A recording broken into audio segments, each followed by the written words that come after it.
ഞാൻ ഇവിടെ റിസൈൻ ചെയ്യാണ്. I have come out of AMMA organisation. AMMA organisation പണ്ട് കുറച്ച് സ്ത്രീകൾ പറഞ്ഞ പോലെ ഇന്ന് എനിക്കും തോന്നി കുറ്റാരോപിതരായ ആൾക്കാരുടെ കയ്യിൽ വീണ്ടും പോകാൻ വേണ്ടിയുള്ള ഒരു ശ്രമമാണ്. അതൊരു എജൻഡയായിരുന്നു. നമ്മളുടെ രജിസ്ട്രേഷൻ ഈ ഭാഗത്തായിരുന്നു. പക്ഷേ മിക്ക ആൾക്കാരും വലിച്ചിട്ട് അങ്ങോട്ട് കൊണ്ടുപോയിട്ട് അവിശ്വാസം പ്രമേയം സൈൻ ചെയ്യിപ്പിച്ചു. നമ്മൾക്ക് ഒന്നും പറയാതെ നമ്മളോട് ഒരു ആദ്യമേ ഒരു എന്താ പറയുക എജൻഡ വെച്ചിട്ട് നമ്മളെ പുറത്താക്കാൻ നോക്കി. അപ്പോൾ എനിക്കൊരു വ്യക്തിത്വമുണ്ട്. എനിക്ക് പറയാനുള്ള കാര്യം ഞാൻ തുറന്നു പറയും. യെസ്, നമ്മളുടെ സമിതിയിൽ ഒരു ട്രഷറർ ഒരു എബ്സ്കോണ്ടർ ആയിരുന്നു. He Rann away on 1st of May.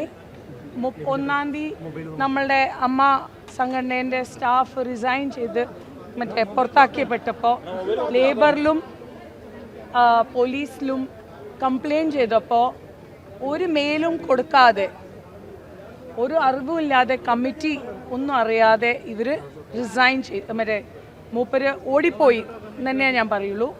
അപ്പോൾ ഒരുപാട് നമുക്ക് കണക്ക് ചെയ്യാൻ പറ്റില്ല. പക്ഷേ വീണ്ടും ഞാൻ പറയാണ്, സെപ്റ്റംബർ 1-ാം തീയതി തൊട്ടുള്ള നമ്മൾ വന്നേല കമ്മിറ്റീൻ്റെ എല്ലാം കണക്ക് കറക്റ്റാണ്.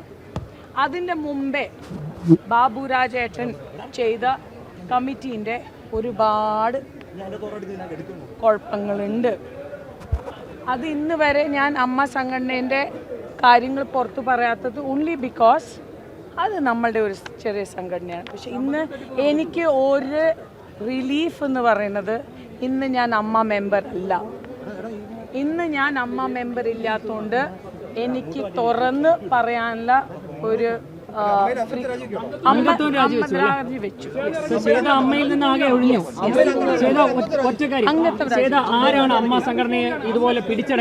കുറ്റാരോപിതരായ എല്ലാ ആൾക്കാരും ബാക്കി പേരുകൾ അത് അടുത്ത പ്രാവശ്യം ഞാൻ ഗൂഢാലോചന അതിന്റെ ഒരു കെണിയായിട്ട് തന്നെയാണ് കുറെ ഇവിടെ ഉള്ള വനിതാ നേതൃത്വത്തെ ആകെ അവിശ്വാസത്തിലാണോ? അല്ല, വനിതാ നേതൃത്വത്തെ ഇതിൽ വനിതയല്ല, ഇതിൽ പാവകളായില്ലെങ്കിൽ ആ സ്ഥാപനം ഓടിക്കാൻ പറ്റില്ല.